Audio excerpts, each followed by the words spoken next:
Yeah, so I'll just make a few opening comments and say really the main reason I'm here is to talk about electric vehicles and to do what I can to encourage the other car makers to accelerate their electric vehicle programs. I think the need for sustainable transport is incredibly high.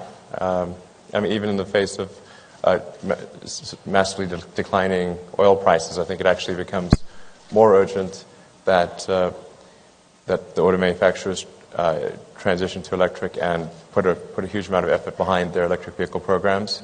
As you know, at Tesla we've open sourced our patents, so we're trying to be as helpful as possible for the advent of electric vehicles. We've also said that our supercharger network, we're happy to have other car makers use that supercharger network. And we're really doing everything we can to accelerate the advent of sustainable cars.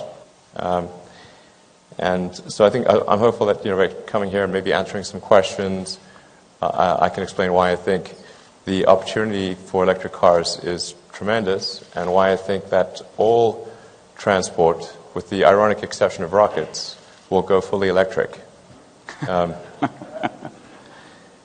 so it's really just a question of when it goes fully electric. And if we can make it go electric sooner, then that will be much better for the world.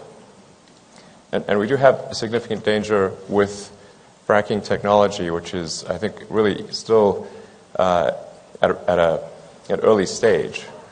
Because I think fracking probably increases the accessible oil and gas in the world by perhaps a factor of 10. I mean, we don't really know what the full extent of it is, but it's probably something like an order of magnitude, which means the potential harm to the climate is really much greater than it was before, and we can't rely on scarcity to drive the price of oil and gas high. And have that be an adequate forcing function to move electric. So we have to figure out how to make electric cars themselves compelling without that economic forcing function of high gas prices. Thank you. Very good.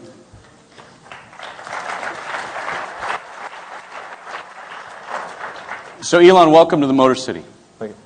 And thanks for being here. Just a couple of Canadian boys talking fast cars and rockets. Couldn't be better.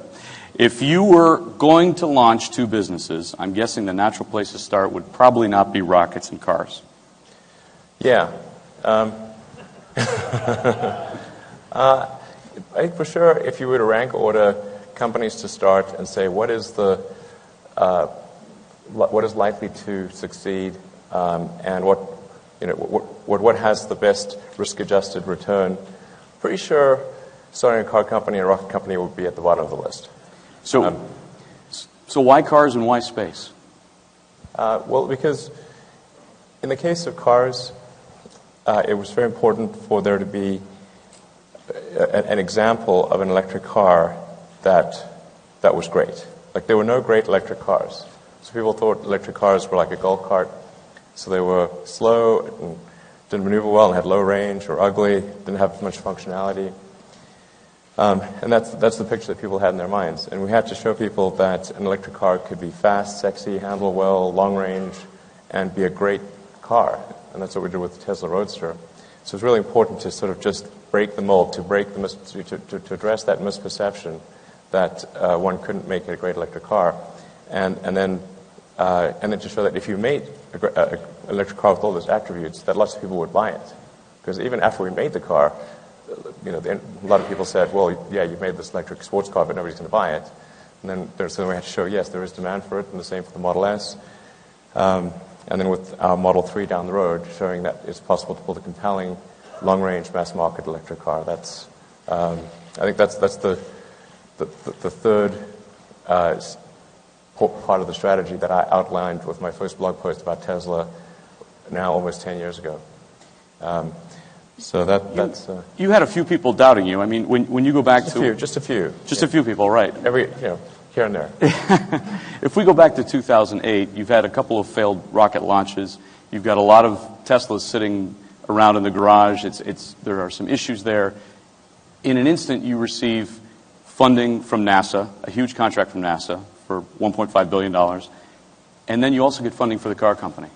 But you were at the bottom, correct? I mean, you were... Yeah, I think this is important to emphasize, because when people look at, say, Tesla and SpaceX now, and they sort of think, well, maybe they were always in a healthy position. But it wasn't. No, from the beginning, we were in really dire straits.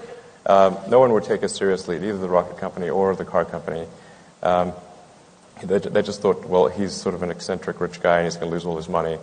And they told me that several times.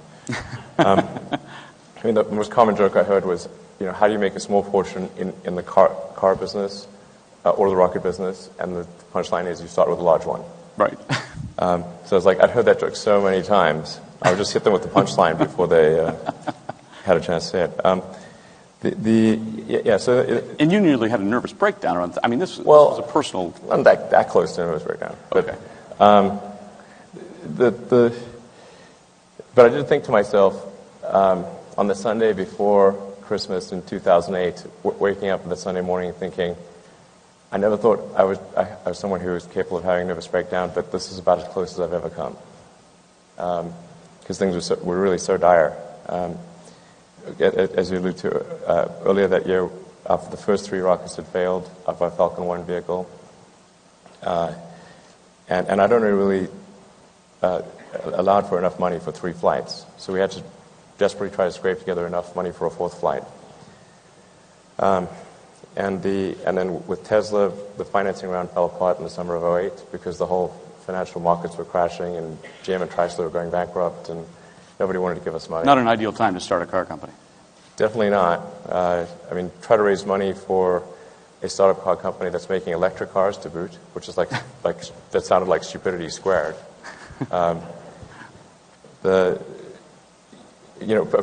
Investors would be angry that we even asked them, that we even asked them. They would be angry about that. And in fact, the only way we were able to raise money to keep Tesla going was that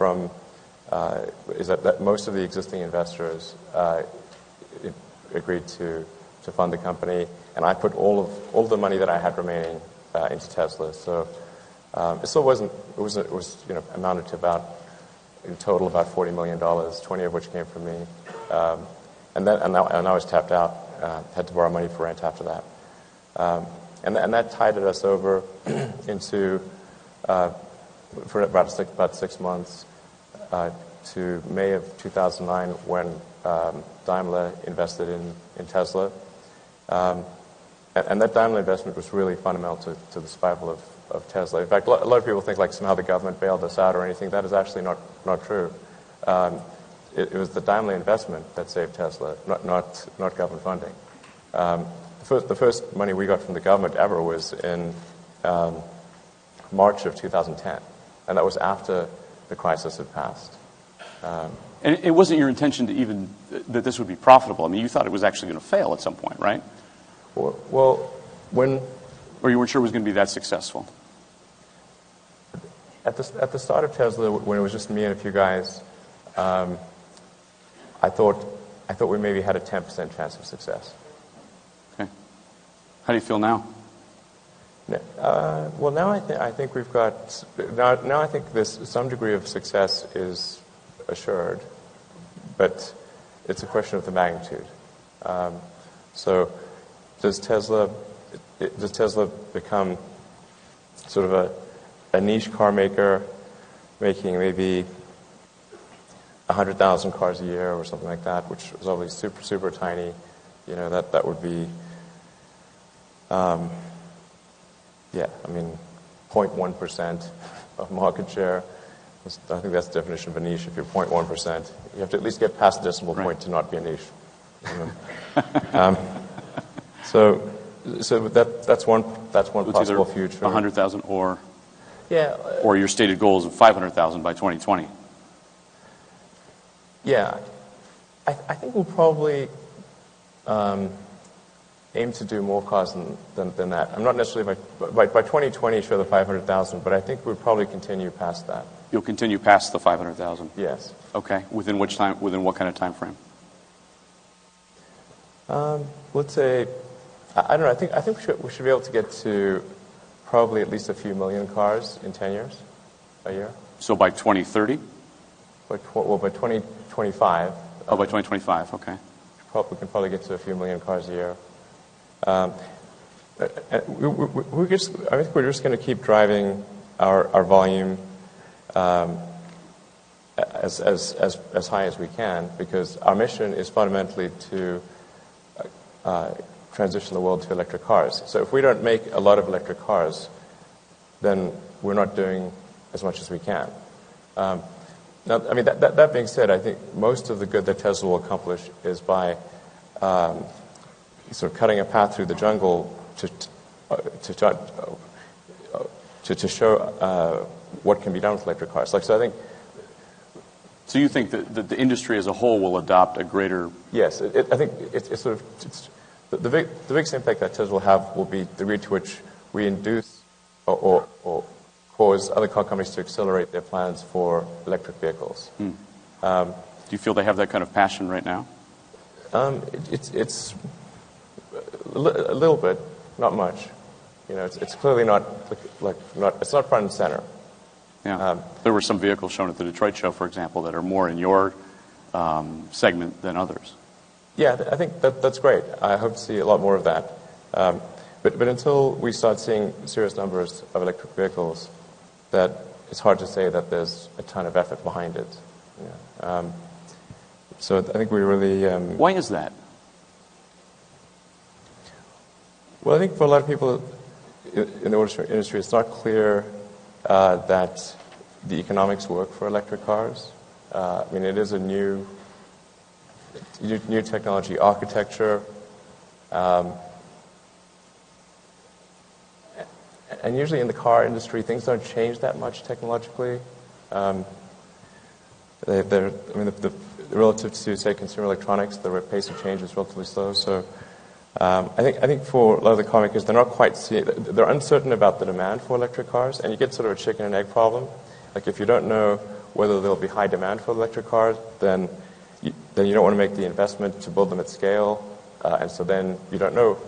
You never find out what the demand is. I mean, there are certainly some exceptions like Nissan, and it's not what GM announced earlier.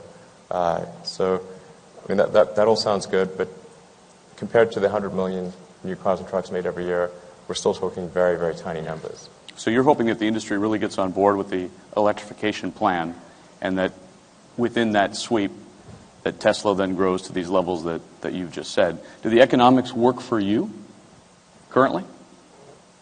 The economics do work for us. Yeah. I mean, I can't speak to our quarterly results before the quarterly results, but you know, we've been able to achieve a gross margin in the mid to high 20s. So that's a pretty good number, and you know, we are negative cash flow because we are investing a lot in automation in the Model X product line. Just basically scaling up our production, building out our sales and service infrastructure, building out the supercharger network, and developing, doing the final tooling for the Model X, doing some advanced work on the Model 3. So we're spending a lot of money. But if we were to just sort of scale back our growth and just go for moderate increases in, say, the Model S customer base, we would be profitable by any measure.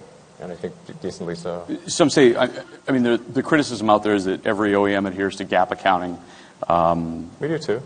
With a call out for some non-recurring items, but you leave out some costs that are permanent requirements of GAAP, such as stock option expenses. So under GAAP, they're in there. Okay, under GAAP, do you make money then? We don't make money under GAAP. We could make money under GAAP if we weren't growing and investing huge amounts of money. We certainly would be GAAP profitable. Yeah. Why not just release it the way everybody else releases it? Well, we do. We are required to release GAAP financials. Okay. We do. Okay. When it comes to that kind of scale, when you mention those numbers and that sort of scale, that's going to require enormous infrastructure, right? I mean, let's just look at, the retail network as one point, the service side of things. Sure. How do you get to those numbers with the current situation that you have now? And are you open to other retail possibilities? There's been a lot of talk of perhaps partnering up or at least forming your own network, that you'd consider adding franchise dealers to your distribution network when the volume gets high enough. How close are you to that? Well, I think what I've said is that there's no question we need to establish the initial foundation with our own stores. So that's what we're going to do in every part of the world, and we have been doing in every part of the world. So we think before considering taking on any franchise dealers, we first need to establish a solid base with our own stores, and in any given region. So once we've done that, and we're able to catch up with our production rate, because Tesla's just been production limited for the last since we came out with the Model S, we've been production limited. So most of our focus is actually on production growth as opposed to demand generation. And we're more than in terms of our weekly rate, we doubled it year over year. It's pretty hard for a manufacturing company with a complex supply chain to grow by almost 100% in annualized production. So I think at some point we'd consider franchise dealers, but we want to first establish just a few stores of our own, and we've struck various deals in places like, for example, in New York, city of New York, where we the law now allows us to have up to 5 stores, and then beyond that we would have to go to franchise dealers. We're okay with a compromise of that nature in other states, like Michigan, for example. Right. I think that's a pretty fair compromise, and and then we feel secure at the stage of the company, because I don't want to be complacent about Tesla's success, and it is hard to sell electric cars. It's a lot more effort to sell it than a gasoline car, because there's a lot more education needed, and I just feel it's very important to have our destiny in our hands at the early stage, and then we can transition later if we can find the right partner, because obviously we would only do this if we were sure that a customer would have a really good experience. And there are certainly lots of examples of companies that have a mixed company-owned and franchise model, McDonald's being a key example. Right. The auto industry is a little different, though, in that way. Yeah. Right. Are there... Well, in the U.S., but, right. But in Europe, there's a mixture of company-owned and franchise. Sure. But in the U.S., that's fine. obviously not the case. Yeah. Are there levels that you need to get to, or what are the levels that you would need to get to in order to consider a partnership? Have you set those numbers in your mind? It's hard to say exactly what the numbers are, because we need to get our production rate to the point where we are demand limited, not production limited. So what would that be? I don't know. It sort of depends on when we saturate demand. Okay. We're not currently at a point where we saturate demand, but it could be, I don't know, a few years or something. But that's your estimation, that it would be a few years. Yeah, before we would consider such a thing. And you'd want a partnership more than you would want. I mean, what would your preferred model be on the retail side? Well, I don't know what the preferred model would be. The big thing I'd be concerned about is making sure that customers have an awesome experience, and that they have that the sort of sales experience and the service experience is consistent and excellent. So it would be that's what we'd have to feel comfortable about, and then obviously some of the car dealer groups have been fairly negative in attacking Tesla. We're obviously not going to work with them. Okay, just to be clear. Just to be clear, right? If you're being a jerk to us, we're not going to be turn around and try to do a partnership later. Right. That would be crazy. On the factory storefront, you're still at an impasse in many states, and new challenges are cropping up all the time. And last year, there were a string of compromises and actually court wins for Tesla. Do you need a national solution to yeah. allow direct sales? I mean, that's one of the possible outcomes, is a national solution. Are you pursuing anything within We're not Congress yet. or federal courts? No, we're not yet pursuing anything federally. Although there was a petition, a White House petition, I don't know if you know that, but that a petition to allow Tesla to sell direct nationally, which got 120,000 signatures or something. And we didn't create that at all. So it was just like basically our sort of Tesla fan base. So right now we're really just having interaction on a state-by-state level. I'll be in Texas tomorrow. You've called that, I mean, it's kind of the hardest nut for you to crack here, right? Texas is a very important market for us, for sure. And you lost in 13. Yes. What's going to be different this time? Well, I think in 13 we didn't have enough time to really talk to the key legislators. And we did pass in the House. Right. But the bill never made it to the Senate. Senate, right.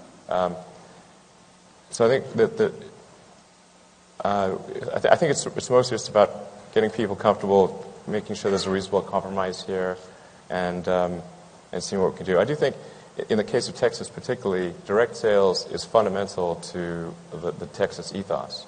I mean, Michael Dell, who started Dell Direct, right, in Texas. Okay, so like clearly, clearly, Texas is pro-direct. And so the prohibition against direct sales, I think, is antithetical to what Texas is about. It's un-Texan. And so I think we've got a decent chance of figuring out some compromise legislation in Texas this year. Feel fairly optimistic about that. And again, we're not looking for wholesale repeal of like the dealer laws. We're just saying like, look, let us have a few stores here, and then we'll talk later. You want the same thing in Michigan, obviously. Yeah. Right. I don't think like anything we're asking for is like crazy or unreasonable or like going to take food from people's mouths or like we are a very tiny situation. So. Right. Even if we got big, we'd still be like maybe a few % of the market. So. But if you get big in the direct sales method, I mean, if you go to an Apple store and there's a hot product, there are lines that are out the door. If you get hot in the Tesla market, I don't think car consumers want lines out the door, correct? So it doesn't. True. Right. Yeah, people have come to expect that they can buy their car immediately, yeah, I mean, yeah, I suppose they don't want lines out the door. We don't have that many stores, it's really a pretty small number. Let's get back to the business model. Do you need to start showing a profit? Well, I think we will at some point need to start showing a profit. When would that be?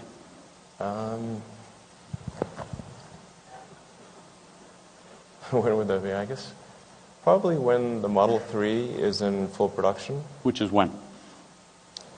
20. I mean, we feel pretty comfortable saying 2020, like at the so that, getting to that 500,000. I think when we're doing 500,000 cars a year,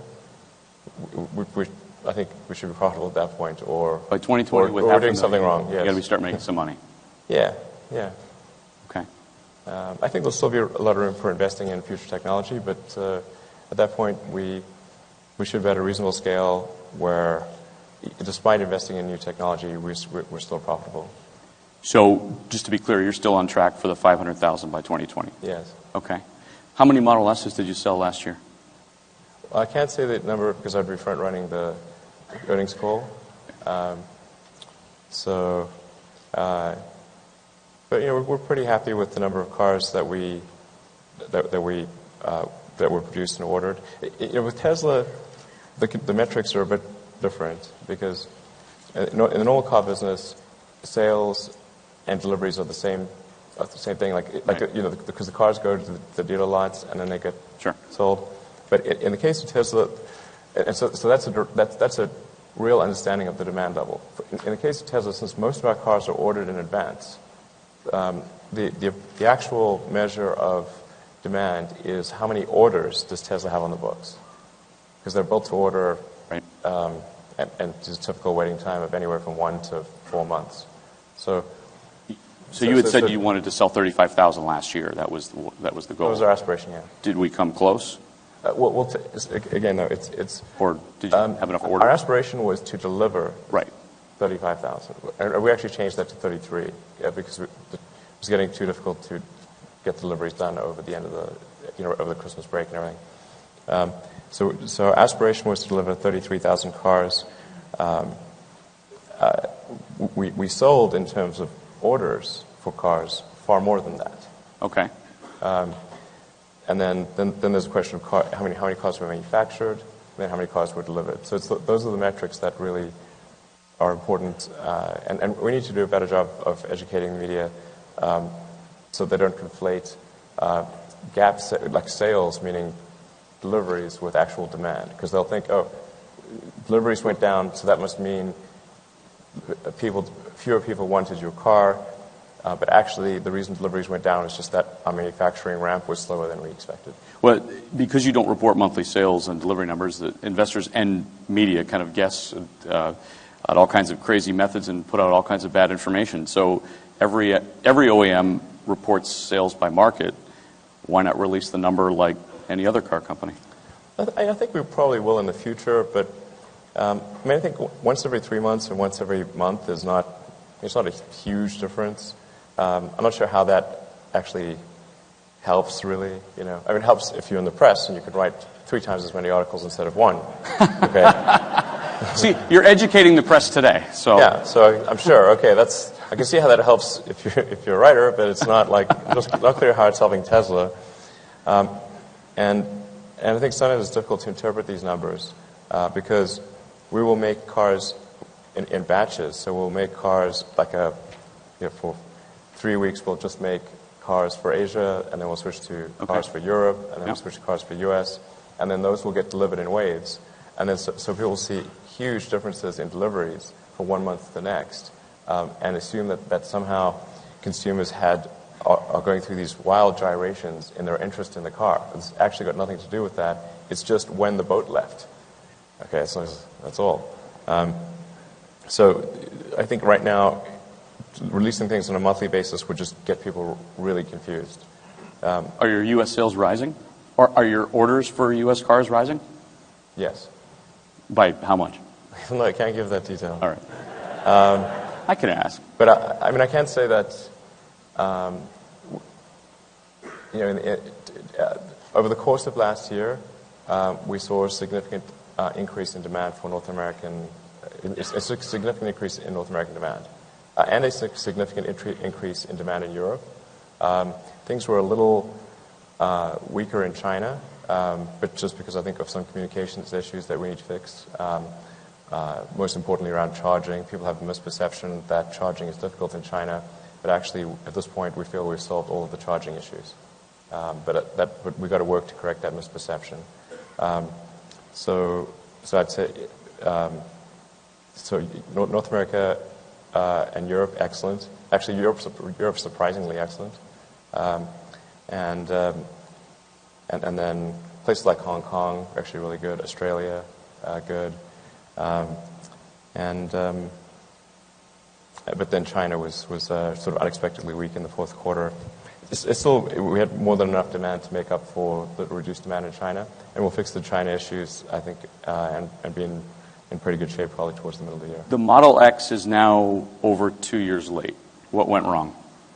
Well, I do have an issue with punctuality, I have to admit.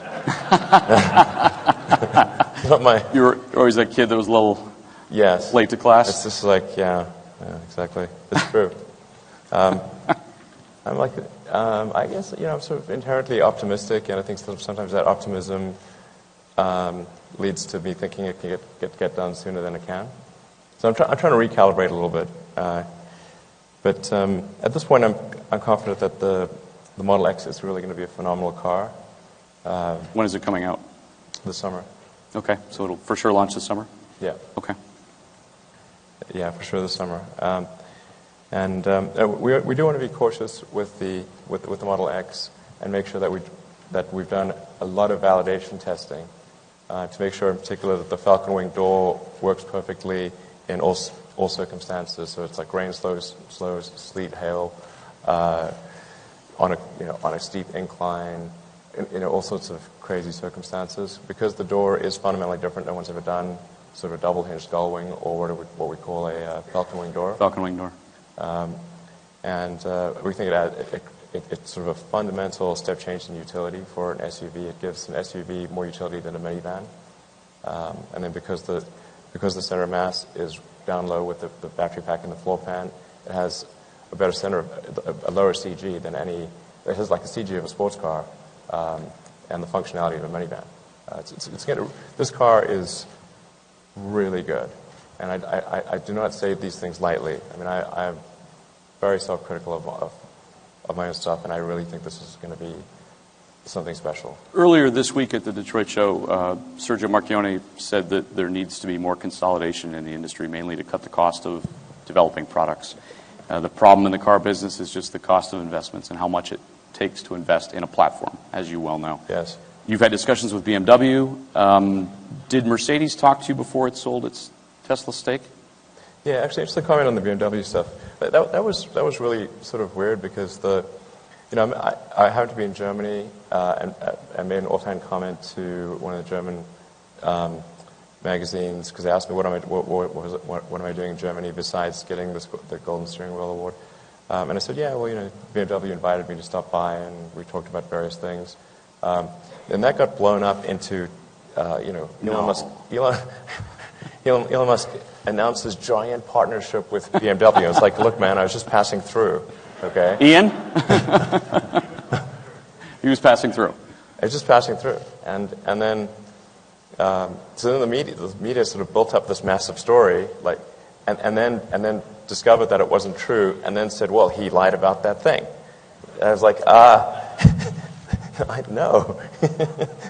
Just stick to Twitter; you'll be fine. Yeah, exactly. Are you looking? I mean, we're happy to discuss partnerships with multiple companies. Obviously, we've done things with Daimler and with Toyota. Are you looking at more partnerships right now? We're not actively seeking any partnerships because our focus is so heavily on improving our production capability. And then completing the Model X. So we're super focused on those two things, and those are really hard because we're trying to double our production capacity again year over year, and get the Model X, which is a complicated new car with some things that have never been done before, to market and make sure it works well. So we're really just heads down focused on those two things, as well as doing some of the preliminary work on the Model 3. Mm-hmm. And in any case, until the Gigafactory is up and running, we just don't have enough cells to do deals with other car makers. But we're happy to have preliminary talks that perhaps come to fruition in 3 years or something. So the Gigafactory, I mean, that's an enormous bet, right? Yeah, it is a huge bet, but I don't know of any other way to do it. The amount of batteries we need is so huge that somebody's got to build this thing. And if we don't contribute a bunch of money to building it, I just don't see any other company doing that. Fortunately, Panasonic has been an awesome partner, and they're making a significant contribution. But I mean, just to get the whole thing to full capacity, it's something on the order of $5 billion. Right. With Tesla, we're expecting to contribute probably a little over $2 billion. Panasonic maybe a little under $2 billion, and then various other industrial partners making the precursor elements for the anode, cathode, and separator perhaps contribute 500 or 600 million. The state of Nevada, contrary to news reports, is actually only providing a very small amount of money in the beginning. How much is that? A few $100 million. Okay. And that's in the form of land grants. Mm-hmm. There are all these, again, if I may complain about something, I did write a blog piece about this. The way it was portrayed by some of the media, in terms of the tax abatements that Tesla got in Nevada, was that we were getting $1.3 billion. So they made it sound like the state of Nevada was wiring us a check for $1.3 billion. Nothing like that, remotely like that, is good. They're literally contributing less than 5% of the cost of creating the Gigafactory, and then And then all of the other incentives are basically consist of not charging us like property and sales and use tax on the vast amount of equipment that we're buying for the next sort of 10 to 20 years. And in the most crazy situation where we buy some enormous amount of equipment, over the course of 10, 20 years, that sort of use tax amounts to about $1 billion, which is like $50 million a year. Right. But that's for a factory that's outputting $5 to $10 billion per year. So it's like 1%. It's very tiny. People should not be under the impression that Nevada's paying for the factory. They're not. What if the Gigafactory doesn't drive down battery costs like you think it will? It will, guaranteed. Guaranteed. Well, I mean, if it doesn't, like, I should definitely be fired, and and yeah. But so it's going to make all of this very scalable, the way that you've described it earlier in the conversation about the millions that you're going to get to. Yeah, I mean, I think the bar that we have to pass on the Gigafactory for the Model 3 is a 30% reduction on the pack cost, because it being a smaller car, like the car needs to cost half as much, but the car is going to be about 20% smaller anyway. So that means to make up to cost half as much as the Model S. As the Model S, okay. Yeah. So starting price of the Model S is $70K, so we're talking $35K. 30,000, right? Yeah. So $35K before any incentives, and so we have to make, to first approximation, everything cost about half as much. So looking at the pack itself, because the car is, let's say, 20% lighter, it's going to require a 20% smaller battery pack. But we need that. But in order to get to the 50% reduction, we need another 30 points. So the Gigafactory, by virtue of economies of scale, has to contribute that additional 30 points. Now, we're not just doing economies of scale. We're also improving the fundamental technology around the cell and the battery pack. And I think if just based on economies of scale, because we're talking about a factory that would make as much lithium-ion batteries as the rest of all lithium-ion batteries in the world combined, of all types. Right. So if you take up lithium-ion batteries made for cars, laptops, cell phones, and you sum up all those factories, that comes to a little over 30 gigawatt hours of production at the cell level. We're talking about 35 gigawatt hours of production at the cell level and 50 gigawatt hours of production at the pack level. So we'll still be bringing cells in from other factories. I would say I'm absolutely certain we can achieve a 30% cost reduction. Okay. I think it'll be, over time, better than 30%. By, again, that 2020 timeframe or beyond? Yeah. Your parts... High confident 30% by 2020, and with continued reductions after that. Okay. Your parts service model, if you're talking about the scale that you're discussing here, needs to clearly evolve, right, in order to meet all of this demand for parts and service. What are you going to do there? Well, I guess we're going to hire a lot of people in service and get lots of parts. For sure. But you're going to need more than a van going to, fix somebody's car, right? More than 3 guys in a van. Right, more than 3 guys in a van, yeah. So what's the vision there? Well, we have lots of service centers. So we're adding, that's our biggest focus is service centers, much more than stores. So we're acquiring a lot of service centers and hiring a lot of people and building out that service infrastructure. And I think there's some ways that we can really innovate on service and do some really exciting things there, which we'll talk about later this year, that really take service to like a different level. You're talking about the quality of service, not the quantity so much. The quality and how fast it happens. Okay. Can you give us a hint?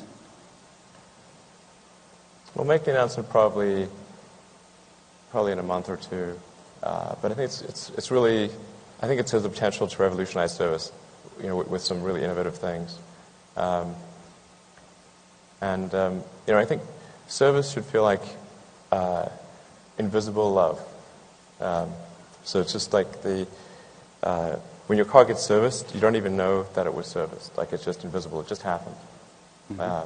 And when it's done and your car's back, you love it. You feel the industry has that right now? No. Okay. Definitely not. Some say, you represent yourself as an entrepreneur. You get government, yet you get government subsidies in various ways, whether it's the battery plant or the solar plant or your rocket company. Some say that subsidy level would put into question your whole nature of your businesses.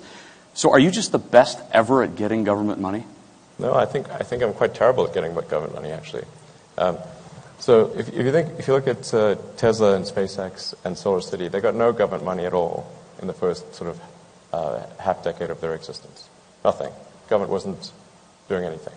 And then I'll go through each one. In the case of Tesla, as I mentioned, the first government money we got was March of 2010, 7 years after the company was started. And that money was specifically for Model S development and for powertrain factory development. So we got $465 million, 365 of which was for the Model S, 100 for powertrain factory that could supply powertrains to other companies. But that was only paid, like, we'd have to spend the money, show the receipts, get it ordered by Price Waterhouse, and then be reimbursed a few months later. That didn't help us with the Roadster business. It didn't help us with anything else, and it only paid for a small portion of what Tesla needed. The money that Tesla needed and has by far been generated in the private sector. So at this point, we've generated, I think we've raised $4 or $5 billion in total, whereas whereas we had one government loan for $465 million. This compares to loans that were vastly greater to GM, Ford, and Chrysler, vastly greater, like 100 times greater. So, in the grand scheme of things, what's remarkable is that Tesla received so little government support, not that it received a lot. Do you see a day when Tesla will be able to sell cars without government dependence? Well, we paid off our loan, by the way. We're the first to pay off our loan, and just in terms of sales incentives. Well, there's the $7,500 tax credit, which applies to everyone. It's sure it does. And it's there for any manufacturer. Absolutely, but so that's. But can you sell without that? Yes, of course. Yeah. We sell it. We don't just sell in the United States. No, understood. So, it was a U.S. question. Yeah. So we sell in 34 countries. Most of those countries have no incentives. Right. So obviously we're still selling cars. What the incentive does is it's a slight catalyst. So if our car costs, including options and everything, somewhere between $80,000 and $100,000, and you get a $7,500 tax credit, okay, so you got like about an 8% reduction in the car. That's helpful. Not a deciding factor. It's not a deciding factor. It has a slight positive catalytic effect. Our sales would be slightly less if without that. Okay. That's all. And then there are the zero emission vehicle credits, which those predate the whole CO2 things. I think people forget where the ZEV credits, which that applies to like about a third of the states in the country, but particularly California. The zero emission credits were put in place because the air quality was so terrible in LA and the Bay Area that people couldn't breathe and were getting, you had to have like smog warnings and people were getting but you're selling emphysema and lung disease and everything. So, but those ZEV credits were because you have all this toxic gas coming out of gasoline cars in close proximity to each other and hurting people's health. That's where the ZEV credits actually come from. Any manufacturer can acquire ZEV credits by making zero emission vehicles. So again, it's a level playing field. If we're able to sell zero emission credits, it's simply because some other manufacturer doesn't want to make zero emission vehicles. This is not some special handout for Tesla. This existed decades before Tesla. And to those companies, I would say, hey, why don't you make zero emission vehicles? That's the way to not pay not have to buy zero emission credits. Pure and simple. Change the subject. Are you a good boss?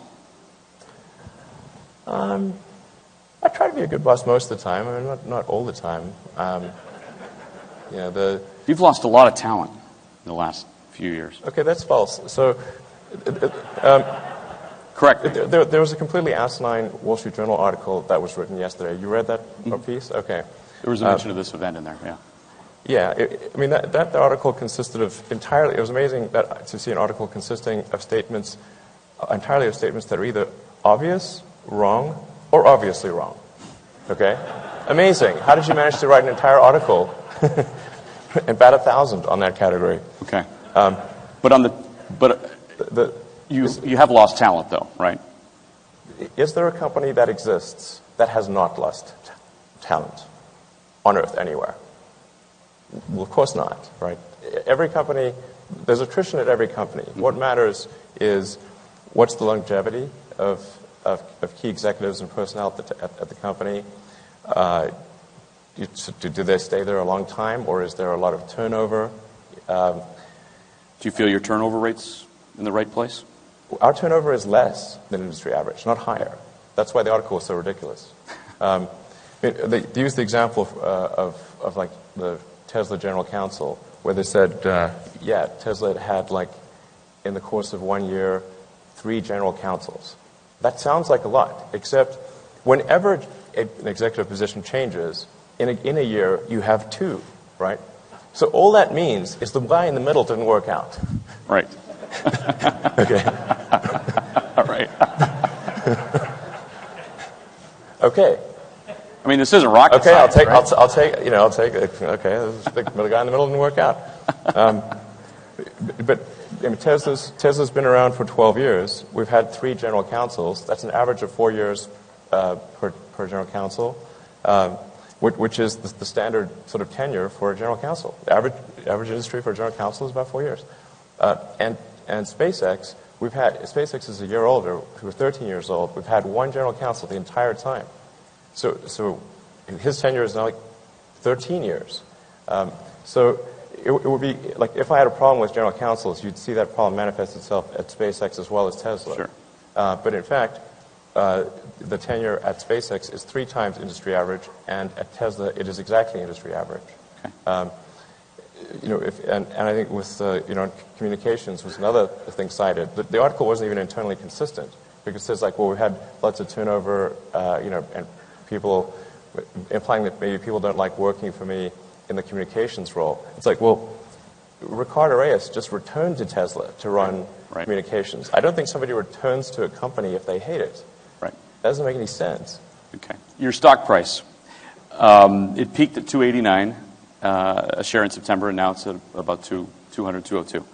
Has that raised expectations for the company performance that may be difficult to meet? And what do you think of the wild fluctuation of your stock price? Do you sometimes wish that it wasn't, that it had not risen so high? Yeah, I think this is one of the downsides of being a public company is that you have people that are constantly speculating on the stock. They're speculating on the upside, speculating on the downside. I mean, you tweet and it moves 10%. Depends, not necessarily in the positive direction. Right.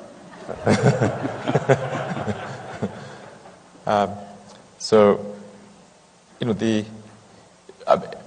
by the way, I should say, if I ever do a tweet or a public announcement, it's got nothing to do with the stock price. But what concerns me is I don't want customers thinking something that's wrong. Okay. Sure.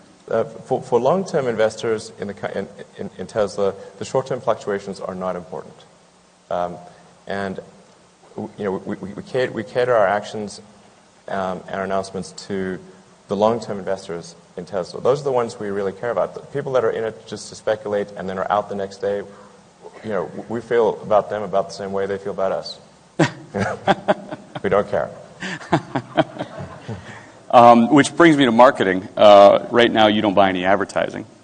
With the sales volumes you just mentioned earlier. Well, like I said, since our challenge is building production rate,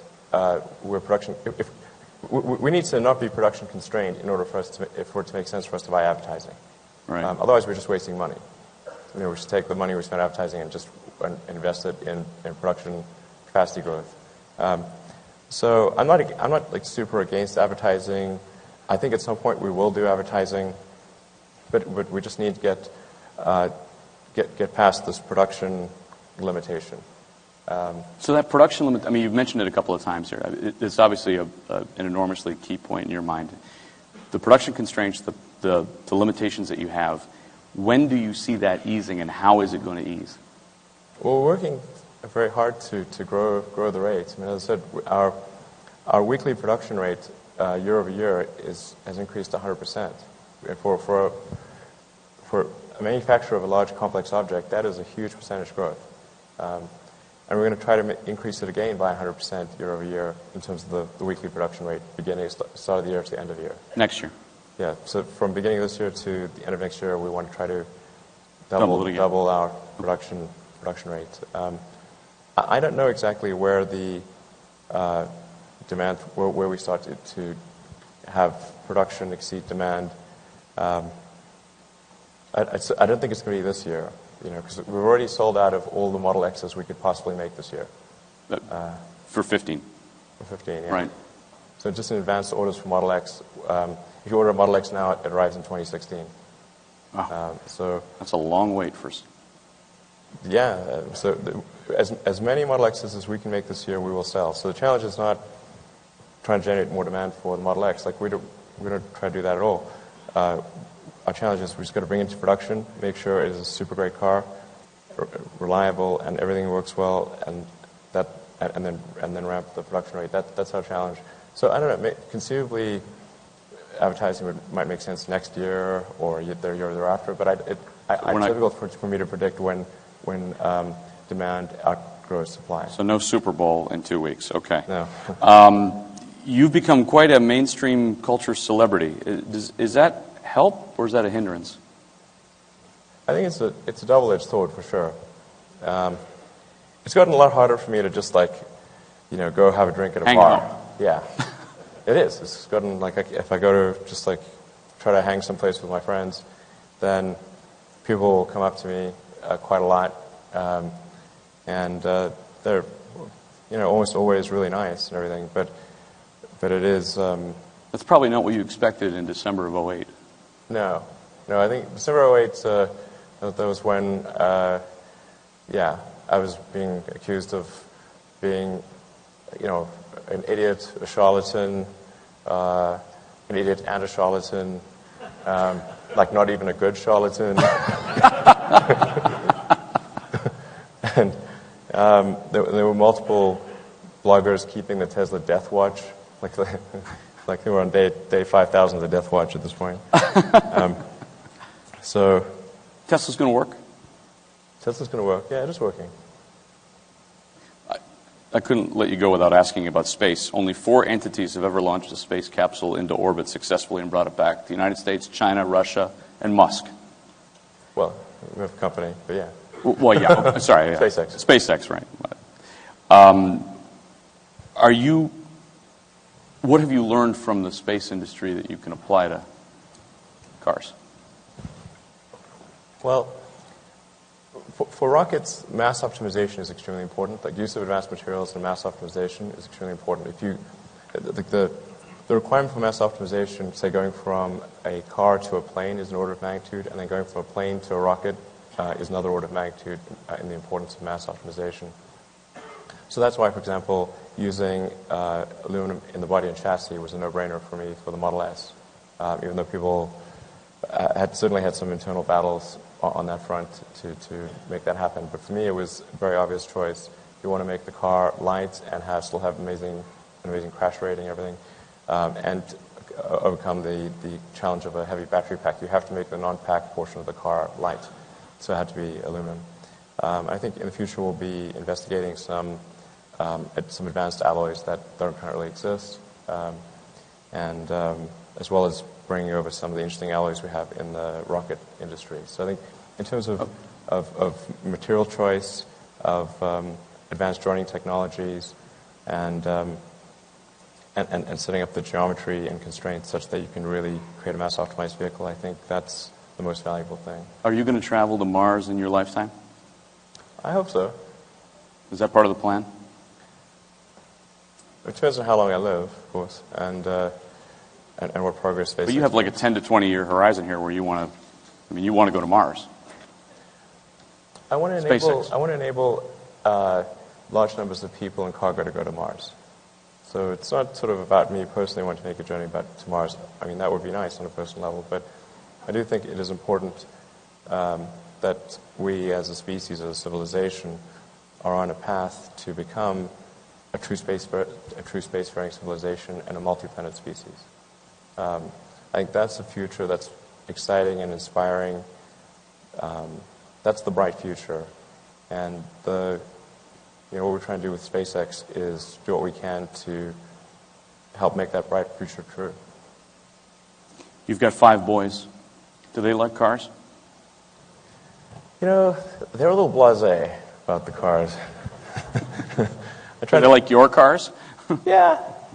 Although I get the critiques. I'll tell you one funny thing. When the Model S first came out, I intentionally deleted the rear reading lights in the back seat because I was like, people are just going to use Kindles and iPads and electronic readers. So they're like, why do you need a light in the back? And then one of my kids was trying to read his book in the back and said, "This is the stupidest car in the world." Why was it? Like, how could you do this? It's like, okay. After that, we put the lights in the back. Have you ever talked to Warren Buffett? Yeah, we've had a few brief conversations. He's always a great guy to talk to. How about the car retail business? No, we haven't talked about that. I did read that he made an investment on that front. I had a longer conversation actually with Charlie Munger before I was aware of the BYD thing back in, I don't think it was probably 2008 or 2009. And I was having lunch with him, and he was just, I'm a huge admirer of Charlie Munger, but he was just telling me all the ways that Tesla was going to fail. And it made me quite sad, actually.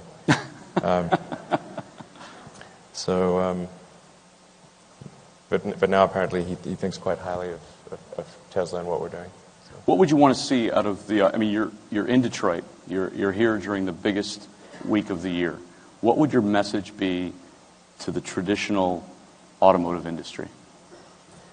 I think the biggest message is just that I really would strongly recommend making significant investments in electric cars. And I think people won't regret making those decisions. Even at $2 a gallon?